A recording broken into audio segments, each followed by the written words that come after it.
The Square Ball Podcast. Hiya and welcome to the show. You can find this one in your podcast app. It's on YouTube as well. The show is brought to you by Levi Solicitors. Michael Normanton do a sell for Levi Solicitors. Transparently sell their services. Transparently? Transparently do it. Okay. If you want some legal services in Leeds, not in Leeds, if you're buying a house, if you're having a dispute, if you need a will, go to Levi Solicitors. That's what I'd do. Right. And I'd get a discount as well. What is it? The Square Ball, no. Can't you? No. Oh, what is it? Levi Solicitors. Keep trying. .co.uk/the Square Ball. Yeah, that's where you will find the discount. That's where you'll get the discount. But what is the discount? 10% off your legal fees. Thank you very much. Have you got the script open there? With the no, yeah. I sort of worked that out. Yeah, sorry. Next time. Professional negligence or not like, yeah. Full terms and details on the website, levisolicitors.co.uk/the Square Ball. Dan Michael and Chris Mack, as we grade the transfer window. It's closed, it's slammed shut last night. Did the window. Leeds United did nouts. What do you make of that? It's not what I'd have done. Is it only Leeds United that could win 7-0 at the weekend? The biggest win of many of our lifetimes. And still take all the air out of it all within a few hours. I was thinking that realistically, though, it hasn't. If we're going to be positive about it, it hasn't actually taken the... Like, we still won 7-0 at the weekend. The players will still be pretty much buzzing. They couldn't care less if a player came in or not, I would imagine. But it would have been easier to just buy someone, anyone, right. Absolutely anyone. Yeah, I've got really mixed feelings about this. I tried to unpack how I felt about it because on the one hand, I think we are good enough to go up. The metrics all show it. The underlying metrics all show that we are the best side in the division by a mile. I suppose because the outcome is black and white, right? It's a binary outcome. We either go up or we don't. But it's the getting there from here is a massive grey area, and there's no definitive way to do it. And that's the space in which, like, I suppose the tension and the anxiety exists about us not signing anybody. But I can't avoid the fact that I think we are good enough to win the division as it is. But I suppose it goes back to the idea of insurance, doesn't it? You mitigate against that failure. And I suppose it feels like with the amount of business that the other teams have done, that they potentially closed the gap. Potentially. Yeah. I suppose that's one of the things that I'm factoring in. Because I feel really disappointed that they've not done anything. I think particularly because Farke, he wasn't exactly talking up a big transfer window, but he also made it clear there are players we would sign and players who would improve the squad, and we've not got anyone. He went as far as to name positions as well. Yeah. So to have said that and then gone, I mean, he always tried to caveat it with, but if it's not the right deal for the team, for the club, we won't do anything. He did always say that, but at the same time, you can't help but feel he did want something.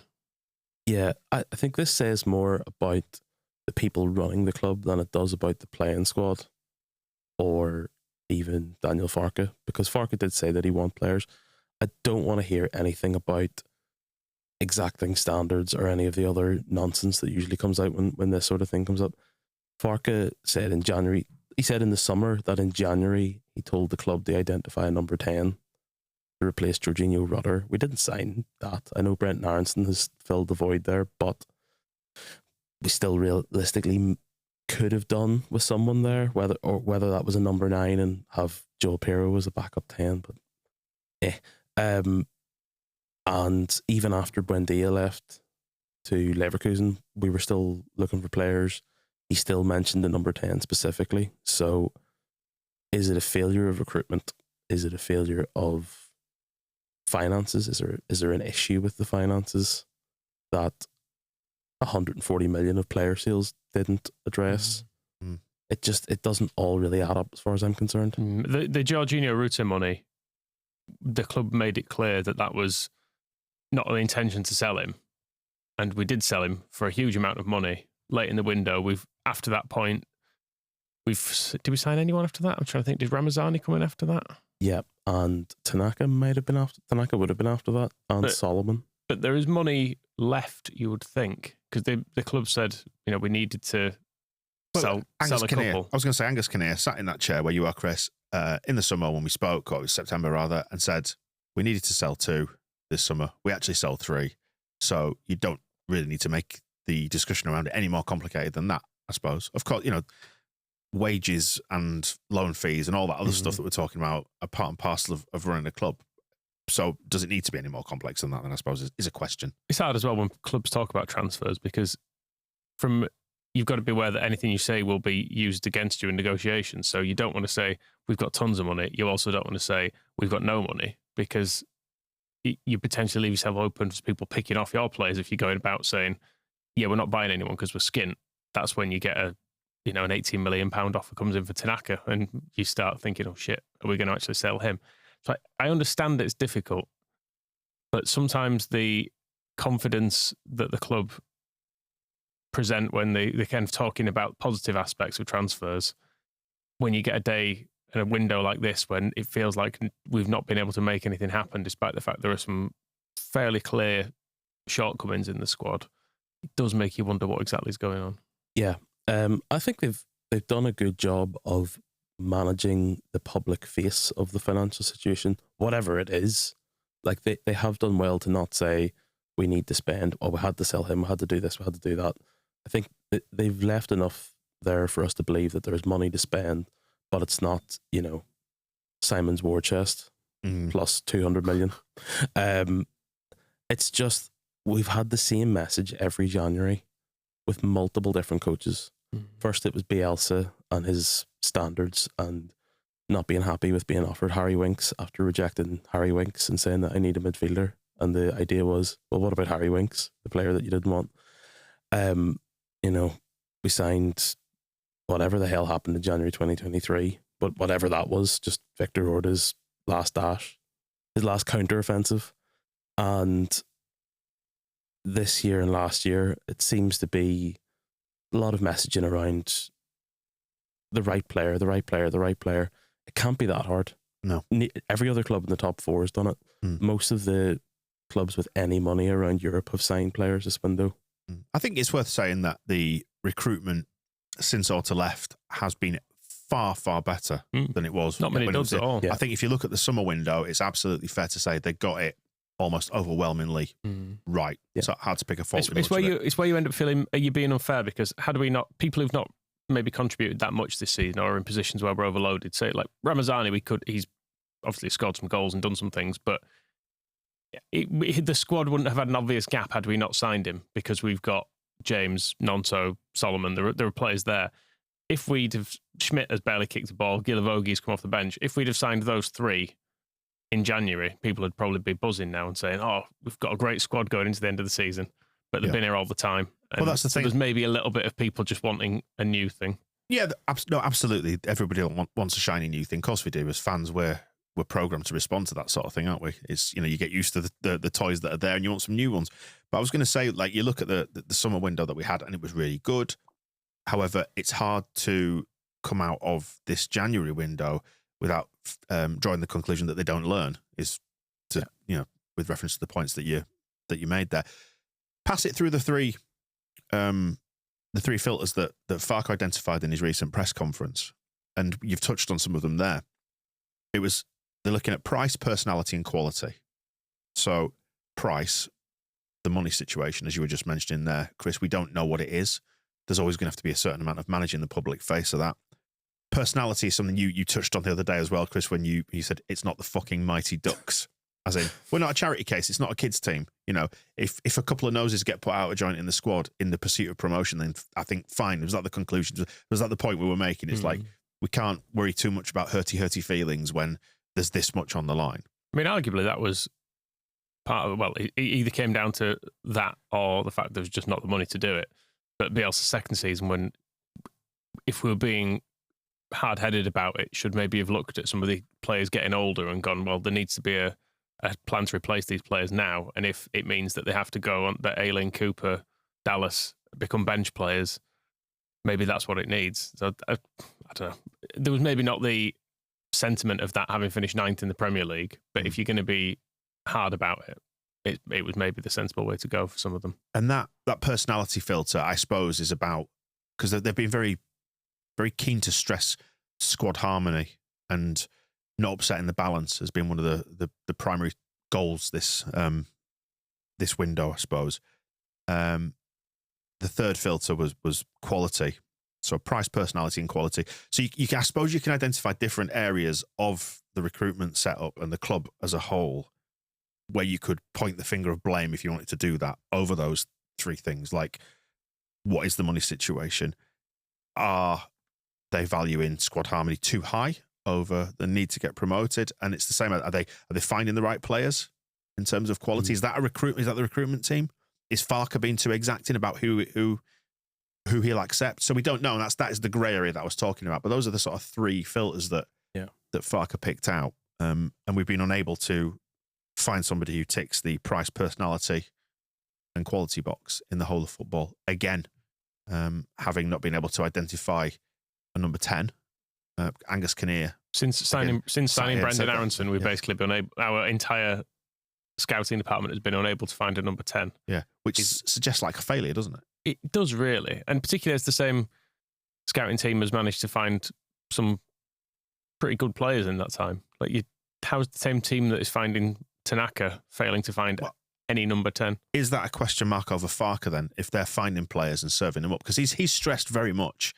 He's the manager, he's not the head coach, and that implies input into transfers and the final say on it. In fact, he's got a record and says that that himself, hasn't he? So is there hubris, arrogance, stubbornness in this? But where that exists, it's hard to know, isn't it? My personal opinion, and I'm not in the inner sanctum, so I don't know the exact details of what goes on behind closed doors. But the coaches have changed over the last 5-6 years. The recruitment team has changed over the last 5-6 years.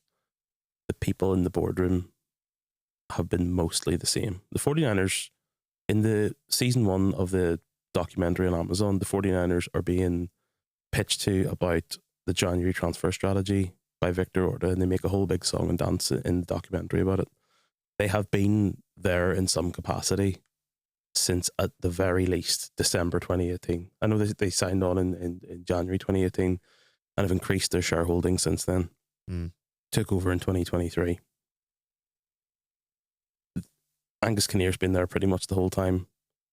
And I'm not convinced that they have... They might just be a little bit too risk averse. Yeah. And it's, in 6 months' time, they might be able to say, see, look, it worked. But I just don't think it was worth the risk to not try and find someone.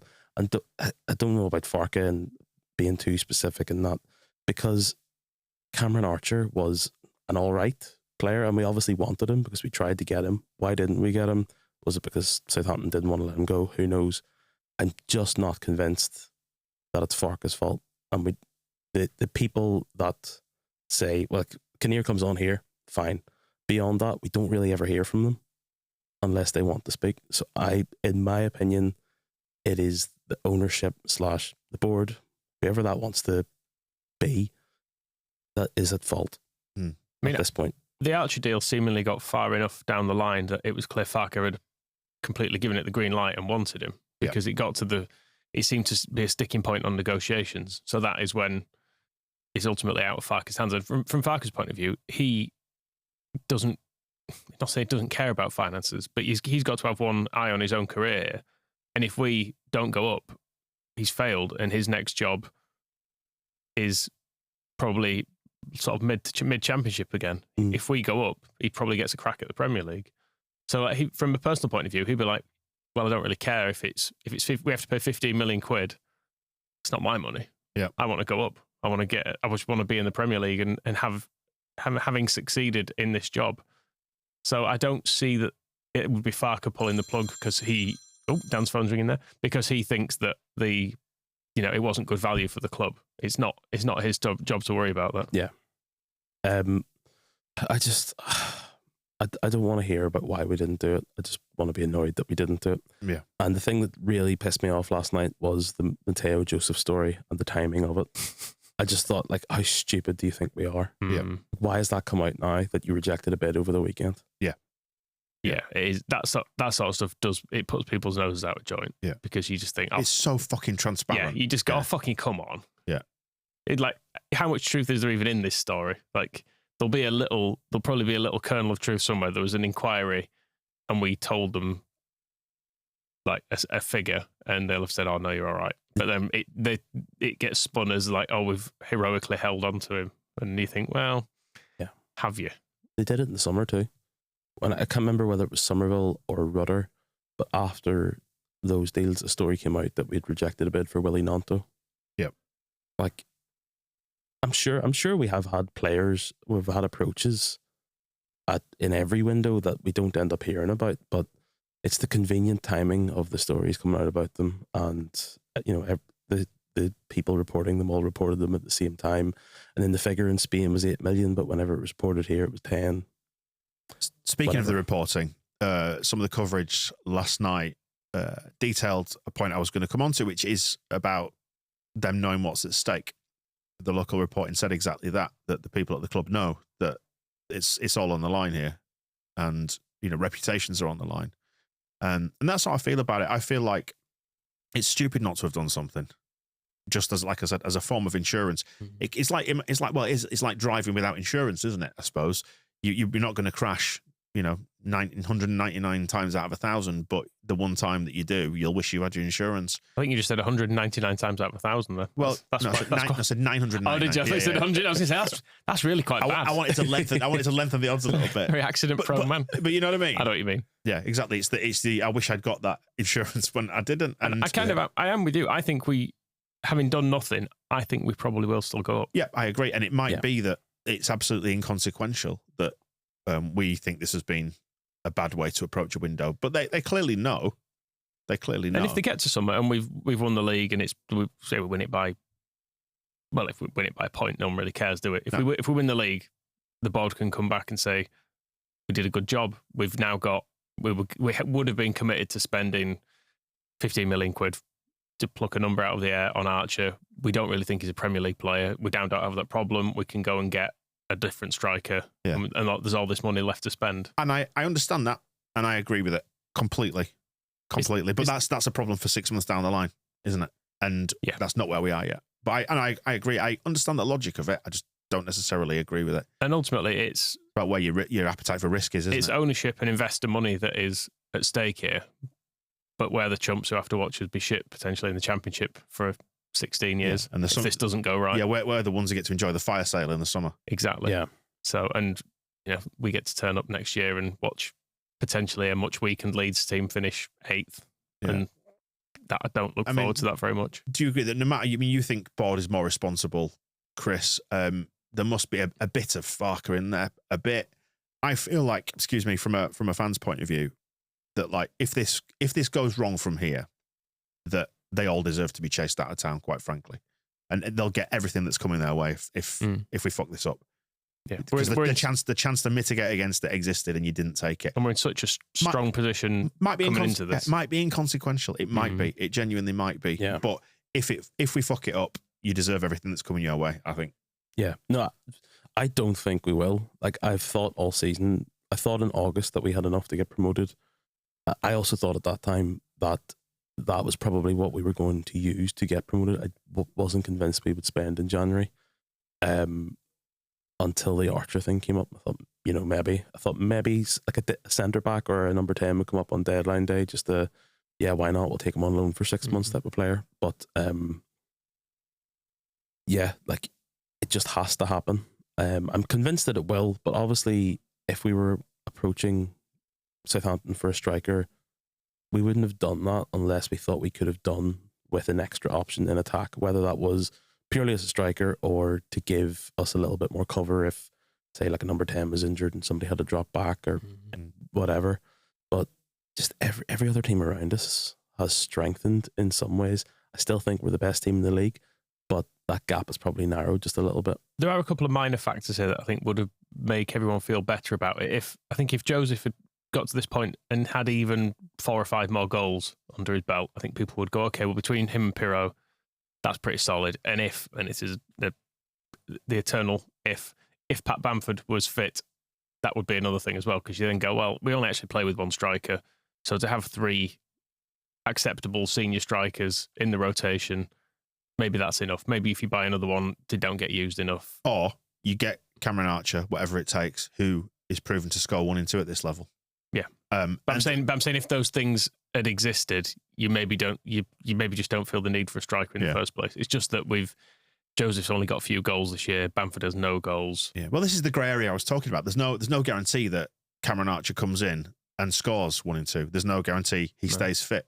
There's no guarantee on any of this, is it? But again, it's what I was saying before: appetite for risk and how you choose to mitigate against it. And they've chosen the path that they've chosen, and it's locked in now, isn't it? Until May. But I just don't think they've done themselves any favors whatsoever.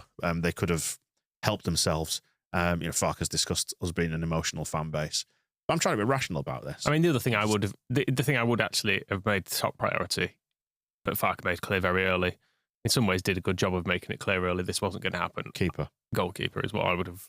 Yeah. That would have actually been my top priority. Actually, Berrin said, didn't he, when he came in here, that conversations have been had that offered Farke the chance to bring a goalkeeper in if he wanted to, and he said no. So that would suggest that from the higher ups there is a willingness to do business. And is the problem further down? Is it recruitment? Is it Farke? It possibly comes from a disconnect between just of opinion that people are watching from the stands and going, seems our goalkeeper's a problem.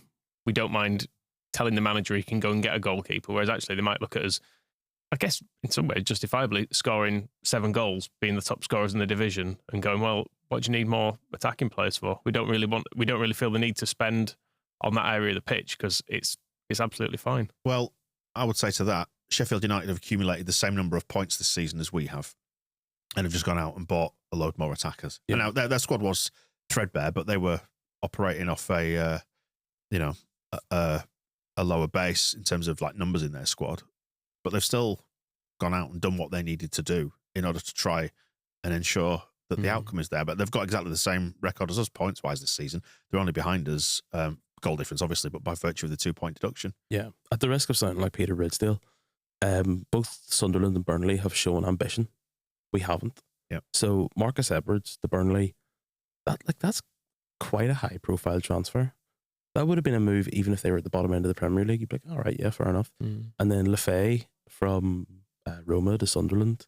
I watched some of the highlights of him last night. He made the difference. Yeah, I watched it all. Yeah. Completely. He is a league above. But those are signings that they've made now with the Premier League in mind. And all right, they're both loans. They're I know Lefay's obligation if they go up. I'm not sure about the Edwards one. But I don't know. I just don't understand why we couldn't go and do something like that. And I don't want to hear them say, well, we didn't need to, because if you're going for Archer, you're trying for a striker, and your manager is saying a striker or number 10. Number 10 was top of his list if you were to read into what he's saying. We wanted someone. We obviously feel like we needed someone just to be sure. Yeah. I don't look down the list in general of the players that Sheffield United have signed with a great deal of envy. Like Brereton Diaz is the one that I suppose I would have had as an option for us, because I think he could have probably added something. He's fairly well proven at this level. It would give a bit more physicality up front, and I don't know. I would have had him as an option. The rest of them, I don't think get in our team or anywhere near it. What do you think of signing players by algorithm? Because they've done that a little bit. There's I can just imagine Wilder's face as he was presented. Well, I was going to say, so you've got the guy from Plovdiv, the one from Melgar, some 2 names I'm not going to attempt to pronounce because I might commit some sort of hate crime, but essentially both signed for low fees based on algorithm. If that feels to me like a bit of a disconnect there. Yeah, exactly. Like Wilder's saying, right, okay, well, if that's what you can do, that's what you can do. But is he going to be happy with that? It feels a little bit like some of the Thomas Christensen era Victor Alta signings, where people had arrived and you'd go, never heard of him. Yeah. Unusual league. Let's see. And then there's their pressure from their board to play these players because they've signed them and need them to acquire value or whatever it might be. It just feels like that there's possibly a lack of harmony there. And even if it's not perfect behind the scenes at Leeds and there is a disconnect between recruitment, Farke, board, whatever it might be, or even just, standard tension around different requirements, be it price, personality, whatever, that they present a United front and they, if it is imperfect, they come out the other side of it with a United message, which was that around price, personality, and quality for the players. Whereas that, you do wonder, don't you? They're in their Pavel Chibicki era. Yeah. Just a bloke coming in who are like, okay. How do you accommodate 8 new signings with 16 games to go? It's quite a lot of churn. And because Sheffield United did look bad against Hull by virtue of the fact that they had a bunch of new players in. So it'll be interesting to see if it does destabilise them a little bit. And I know that sounds like me making excuses for not signing players, but, all I can do is reiterate that we should have done. I think there's a Goldilocks approach to it. Yeah. 8's probably too many. 0's probably not enough. 1 or 2. Like Connor Roberts came in last year and did a job. I'm not convinced that was this is our starting right back and we're signing him on loan now to be our starting right back. Yeah. He felt like a competition signing. He came in and I never had any issue with him. I always thought he came on, did a job. Somebody like that. The approach that Sheffield United are going for with, the algorithm and all that, it works for a lot of clubs in Europe, especially when they don't have, obviously I would know a little bit more about Italian football, but there are clubs in Italy like Atalanta and Bologna who will sign a player and you go, who the hell's that? And then 2 years later, they're selling them for 40, 50 million. That's what Brighton do as well. Yeah. Yeah. So Brighton and Brentford. It's buy low, sell high. And you've got access to, on Y Scout, you can watch football from literally anywhere in the world, basically. Yeah. I'm talking about the Goldilocks spot. If we got 1 in, or even 2, and it was Ashley Barnes and John Joe Shelvey, you might go, But then again, like you say, Marcus Edwards, you go, So Rob Holding, you go, oh, is he still playing? I've not seen him play in about 3 years. Rob Holding and I are the same age. Is that right? I thought he was about 34. He's 29. Yeah. I think his hair's grown back, actually. Is he another one? I think he's been to Turkey. Not a Baldman anymore. Former Baldman. So yeah, overall, couple of things to wrap up is Gelhardt going out on loan, Cruz going out on loan to Doncaster. Only us and Bristol City failed to sign a player in this window, and they put out a statement about that, didn't they? Yeah. Explaining exactly why. Sonny Perkins has gone as well. And Bristol are just always going to be in the middle of the championship, so there's no point in signing anyone. They're where they should be, so they're probably just like, Happy enough. Sonny Perkins, another one of the projects, joins Leyton Orient for a nominal fee. Apparently a sell-on clause there. So overall, Angus Kinnear said he rated the window B+ in the summer. What do you rate this window? I mean, we've come out of it weaker. Since we haven't signed anyone, is it technically a U, an ungraded? No, I don't know. Because we've weakened the squad. Right. Because we've got rid of. I know Crew and Gelhardt were only ever going to be very fringe players, but they're not here anymore. So F. I guess you grade it at the end of the season, don't you? You could say we've did so well in summer. This is why we don't need to do it now. Yeah, because that's the reverse argument, is that Sheffield United went into this season with I know there were issues around ownership and stuff, so maybe that's why they couldn't sign players. But you could say that they've had to do all this now because they should have done it in summer. Yeah, but they've also they've accumulated the same number of points as us by cheating. Yeah, no, I agree. But they've strengthened from a position of strength, because the counter argument to that is the Leeds board would have looked at that and said, well, you've accumulated 63 points with that squad. Why do you need any more? Yeah, squad harmony. But I guess the underlying metrics of our squad and performances have been better than Sheffield United. We should have more points than we've got. Yeah, because of the way we've played and the way games have generally gone. Sheffield United have gone the other way. On the flip side, it's points on the board, isn't it? It's the only metric. I do not disagree at all. I'm thinking of how someone in a data sense may be looking at this, which is to say, everything suggests we're gonna at some point pull away here. We are top. We're already top, and we've underperformed. But if there's one club, that can book the trend of what the obvious thing is to do, or the clear path to the finish line, it's this one. Yeah, I was thinking back, to the big Kev signing, because it was yesterday. It was 5 years to the day that he made his first appearance in the reserves at Sheffield Wednesday when he went off. He lumbered around, then limped off injured. Which you drove to Sheffield for. I did. I was so excited to see him play, and I was like, oh, it's early days. It's early days. He looked better on YouTube, admittedly, than he does in on a cold afternoon at Hillsborough. But early days, maybe he'll be fine. But I mean, what were we saying at that point of that season? Because the league table, I look back, we were actually second. We were a point off West Brom, Nketiah had gone, and Big Kev was our only signing. Yeah. Were we panicking then? Or was Bielsa giving weird levels of calm? There was a level of calm in terms of the signing of Augustin because he came in with a pretty decent reputation. Bielsa obviously green-lighted it, which, as much as I love Marcelo, don't know why he did that. But I suppose now we sort of learned from the Big Kev thing of maybe don't sign someone who has a decent CV but hasn't done much very much recently, because invariably there's going to be something wrong with him. He had a lot wrong, obviously, physically and maybe technically too. I don't know. But back then, I don't think there was really... I think the problem at that point was we had just lost to Wigan at home and we were about to lose in that game against Nottingham Forest. Four defeats out of 5. Yeah. Wasn't good, was it? No. Yeah. But it turned out fine, so let's just put our head in the sand and hope that happens again, eh? I mean, that is the other thing. We are on a damn good run, and we've just got our highest home win in 50 years. So we have, but how quickly will the week turn if it goes 7-0 on the weekend, but then fail to sign anyone? Sunderland get a late winner. Yeah. 1-0 to Frank Lampard's 1-0 to Frank Lampard's Coventry, and all of a sudden the world's on fire again, isn't it? And you're like, oh no. Yeah. Why has this happened? Yeah. So there's scope for it to go wrong. But equally though, we beat Coventry and everything looks fine again. The thing is, winning games will make people forget about this transfer window. That's what I was saying about the points metric. Incredibly quickly, won't it? Yeah. We can just string another few wins in a row together and we'll probably end up pulling away a bit further at the top, and no one will give a shit that we've not signed a number 10 or a striker. I would like to think that tomorrow Leeds will go to that game in Coventry. The players will be in the right frame of mind.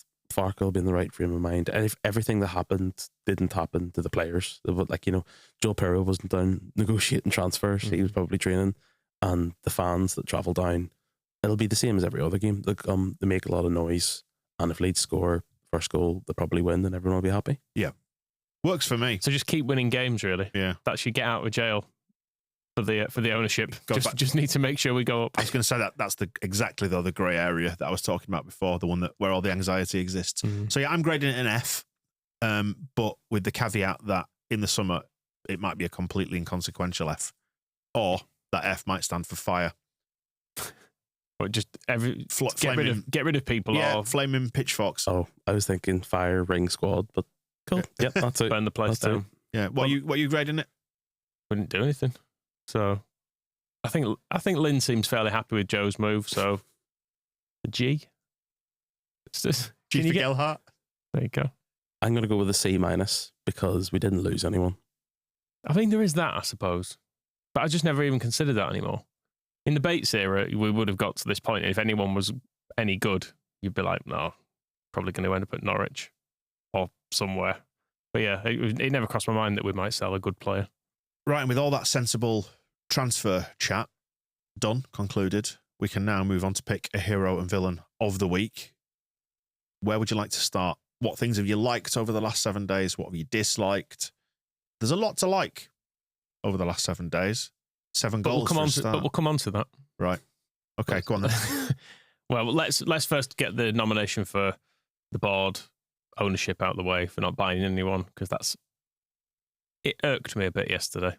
I didn't have high hopes, but I had some hopes. And then, I mean, at least we weren't sat around a table for 2 hours like the poor Radio Leeds lads who'd got a 2-hour transfer window special lined up for nothing to happen. At least I was just sort of sat at home watching Sunderland. Ironically called "Don't Go to Bed Just Yet" when that's sure that's exactly what they wanted to do. Yeah. So I think the ownership is a fair nomination. Yeah. Them. Yeah. I mean, them. Preemptively, we need to get Frank Lampard in. Obviously, we've not played him yet. He'll probably win it next week, I suppose, won't he? Yeah. Yeah. It did cross my mind that Moscow once referred to him as looking like a photocopier salesman, and Coventry played the Rico. I don't think it's called that anymore. Right. But it worked as a joke in my head briefly this morning when I was thinking about it. But yeah, I mean, I don't really mind Coventry, but it's a bit like when he turned up at Everton and Derby. Again, 2 teams I didn't have a massively strong opinion on, and now all of a sudden I want them to lose. Right. Yeah. Would you put Strauch in against Coventry? I know this is match chat, isn't it? But we're probably not going to have a chance to properly preview it, are we? Ahead of that game, because he's got to face up against that big beefy twat Sims, and so we can stick. He's not one for a big beefy battle, though. I don't think. Do you not think he? I don't know how to count. Philip just said big beefy battle. Do you not think he might? So it's a working title for a pilot. He'll be in it, and what will happen in big beefy battle? Actually, I would have Strauch in it. In fairness. It'd be good. I don't know. He's Rodon Ampadu more combative if you've got a big beefy bastard. Right. I think Ampadu's probably our most competitive player in terms of someone who actually enjoys getting stuck in and would quite enjoy being elbowed. I think striking Rodon is a little bit good cop, bad cop. Whereas I think a guy like Ellis Sims need bad cop, bad cop. Right. And I can imagine more stick than carrot. Ampadu and Rodon just giving him torture. Yeah, I think stick with the hardest players. Right. Leave beautiful Pascal out of this one.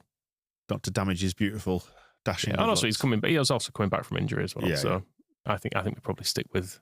And it's looked really good. It looked really good last year. Did that pairing, and now we have actual other midfield options too, which was something that at this point, towards the end of the season, we were missing Ampadu in midfield. I felt, but we've got the future Ballon d'Or winner Tanaka, haven't we now? So maybe it's all fine in there. But anyway, Frank Lampard's for next week. I'd like to nominate Ryan Giles for that own goal in the final minutes of that. Good finish. Fucking hell. Idiot. So watching it, and I was thinking, I'm sure Sunderland are going to win this, but that's just pessimism talking. And then you see him go around the side of Ayling. Was it Ayling on the wing? Yeah. And then he crosses it in and you're like, oh, it's okay. It's going, oh, no, it's in the net. Brilliant. Yeah. And not just bounced into the net, absolutely fired in. Yeah. I'd say it's a good finish. I don't know how he generated so much power. When you see the slow-mo of it, quite remarkable. Yeah. It's like Van Basten. He absolutely smashed it. Yeah. Was that two deflected and/or own goals they got? I think so. That's not fair, is it? Like the first one was heavily deflected. Yeah, it was. Sure. Yeah, it wasn't an own goal. It wasn't an own goal, but it was. Middlesbrough had gone 1-0 up, and then it completely changed direction. Yeah, it went off his back. I watched Lazio play Cagliari instead because I knew it would make me angry. Right. Yeah. I felt all right watching that actually because I thought they both looked dangerous going forward, but absolutely shit defensively. So it made me think Sunderland will concede goals this season. So have we actually got anybody for Ken Bates Villain of the Week other than ownership board? Struggling because it's been an absolutely stellar week in terms of football. We should be struggling. Right. It's the thing. Like we should be struggling because we won 7-0 at the weekend. You brought this on yourselves.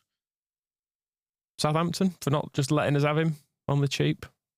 Potentially, because there was clearly an offer there, but they were digging their heels in, wanting like actual money and stuff. Yeah, they should just accept it. So if we want to externalise the blame? Yeah, right. Can we blame Nottingham Forest for not letting us have our day by also scoring 7? Yeah, or did we ruin their day? I think we made it more about us. Okay, fine. I think we're higher profile than the Premier League because we're special. Okay, agreed. Yep. Good. Yep. So the board stroke owners. And it's only fitting, I suppose, because it's the Ken Bates Villain of the Week. True. And it feels a bit Batesy. It does, doesn't it? But I suppose, on the same side, they are heroes for not selling someone, which Bates would have done. Right. In this very window. Yeah. And he probably said something potentially libelous too. Or racist. Yeah. And they haven't done that. So that's nice. So well done, everybody, for not being the worst person I've ever known at Leeds United. Right. We're going to pick a Gaetano Berardi Hero of the Week then, from things that you've liked, and there was a lot to like. This is sponsored by the TukTukClub.com. Tell you more about those guys in a second. Go on then. Well, you tell me what you liked. Oh, you're going to have a hero first. Fine. Yeah. Just all the players in that. Yeah. Firpo, Dan James. All right. Actually, hero. Do we need to reframe the question? Is it harder to pick an individual Hero of the Week? Probably is. Yeah, because a lot of people played really well, and it just all clicked between the front four and midfielders. And yeah, I mean, as we were saying beforehand that maybe Bogle was the one player that didn't really do it on Saturday, but he could afford to have a game off. He's been brilliant all month. Would you describe the 7-0 home win against Cardiff as one of the coolest adventures you've ever done? It was very LS11. that's how It was you would very describe- LS11 based. Was that adventure? Right, yeah. I was going to say, because that's how I describe a tuk-tuk ride with the tuktukclub.com. Oh, yeah. Up in northern Thailand, yeah. Good. Going off the beaten track, seeing the authentic Thailand. Self-drive or be driven, either or. How good is that? Very nice. Which would you go for? What, are the 7-0 or the tuk-tuk club? No, being driven or driving. I like to think I like driving, but I think I'd prefer to be driven. Suppose you could sit and you could drink more heavily. Right. You mean drive More heavily. being driving, Right. driven. Driving, yeah. You know what I mean? Yeah. Where would you rather spend your summer months? Ellen Road or Thailand? yeah, the tuktukclub.com for details of that. 2027 trip dates are going to be launched in the next couple of months. 2026 rapidly filling up. 2025 nearly done. If you book in 2027, you can book it during the season too, because we'll be 14th in the championship again by then, because we failed to strengthen. TSB 15 for a 15% discount on your booking with those guys. Say hi to Bruce, who's a Leeds fan who runs it. I'm looking forward to Paul Heckingbottom being back in charge by the time you go on that trip. Go on then. Hero of the week. Can you pick one, or is it everybody? I'd like to nominate Harry Gray, our new hashtag like a new signing. He's back from injury. Back from injury. He scored on Friday night for the 21s against Birmingham. And I just saw a highlight on Twitter and I didn't read the caption. And it was a player drifting in off the right wing, very gracefully. And I was like, oh, it looks a little bit like Eddie Gray. And the red, I was like, oh, it's Harry Gray. He runs a lot like his great uncle. Speaking of teenage boys, what? Do you know this is recorded? Michael, I was on about that Cardiff City boy. Ah, yes. Who has provided us with entertainment that we're going to reveal on Propaganda, which is getting recorded tomorrow. Yep. So that'll be out ahead of the Coventry game. Yep. That Cardiff City boy. I'm sure many people will have seen his video online. Many people have seen it. He's buzzing. He's got over 60,000 views. What, on that one? On his Leeds video. Wow. On his latest Leeds video. Yeah, because we tweeted it out. Or retweeted it out on Saturday just because it's great. And so I suspect he's swaggering around his school this week. Feel like, I'm kind of famous. Don't worry about it. So we'll look out for that. Go on then, pick me a hero of the week. Who's your Gitana Berardi hero of the week? If not Harry Gray, then I would also like to offer Matteo Joseph. I was going to say that too. Yeah. Because he scored. He looked absolutely thrilled to have scored. Yeah. And for turning down that big money move to Betis. Of course. Yeah. Of course. Leeds loyal. Yeah. That definitely happened. Yeah.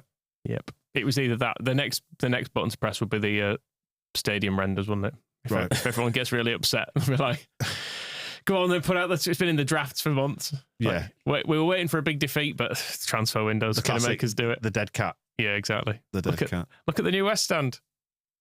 But yeah, Matteo Joseph, like a new signing. Also a dead cat.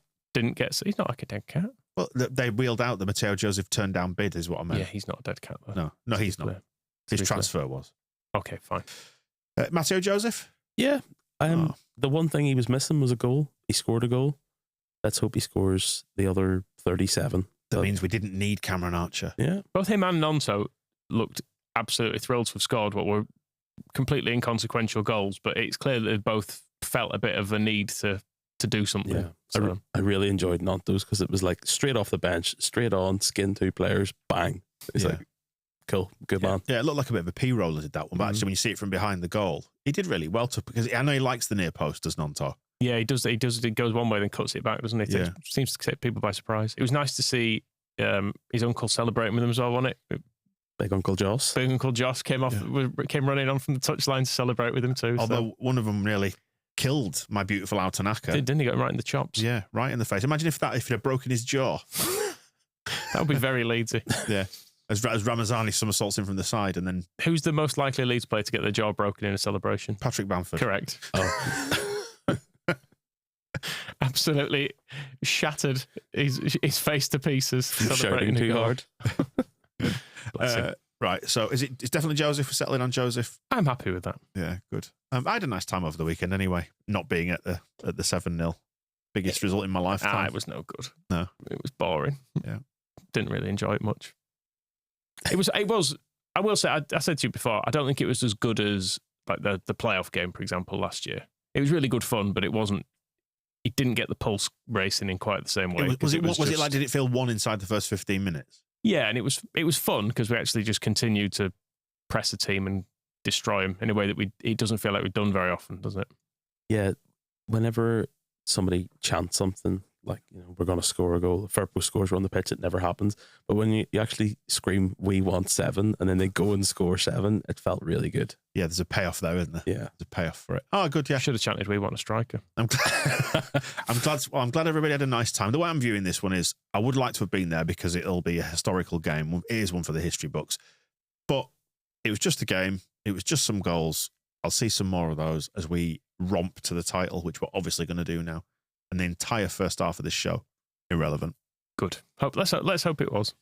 Right. Look out for A Swearing Child in your podcast app and on YouTube in the next 24 hours. Talk about the Cardiff City boy rather than Frank Lampard and so on. We'll see you soon. The Square Ball Podcast.